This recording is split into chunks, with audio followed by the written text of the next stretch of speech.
உலகின் பழமையான மொழிகளைப் பற்றி நீங்கள் கேள்விப்பட்டுள்ளீர்களா? உலகில் சுமார் 7000 மொழிகள் இருந்ததாக ஒரு தகவல் உண்டு. காலப்போக்கில் பல மொழிகள் அழிந்தே போய்விட்டன.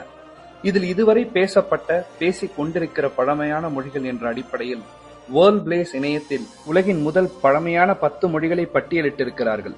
இதில் 10ஆம் இடத்தில் லத்தீன் மொழி. கிமு 75ஆம் ஆண்டு பழமையானது. ரோம சாம்ராஜ்யத்தின் அடையாளமான மொழி. 9ஆம் இடத்தில் அர்மேனியன்.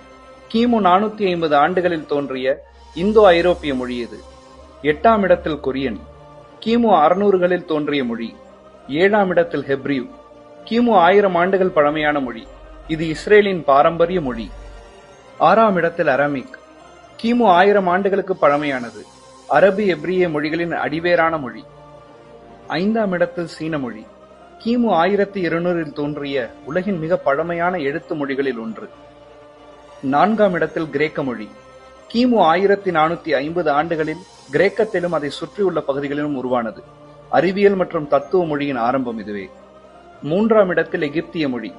கிமு 2600இல் தோன்றிய வரலாற்று மொழி. 2ஆம் இடத்தில் சமஸ்கிருதம். கிமு 3000 ஆண்டுகளுக்கு பழமையான மொழி. பல ஐரோப்பிய மொழிகளின் அடிப்படையான மொழி இது. இந்தியாவின் ஒரு பாரம்பரிய மொழியாக கருதப்படும் மொழி. 1ஆம் இடத்தில் நம் தமிழ் மொழி. 5000 ஆண்டுகளுக்கு மேலான வரலாறு கொண்ட உலகின் உயிரோடு இருக்கும் பழமையான மொழி. நம் தமிழின் பெருமை உலகமே போற்றுகிறது. தமிழராக இருப்பதில் பெருமைப்படுவோம்.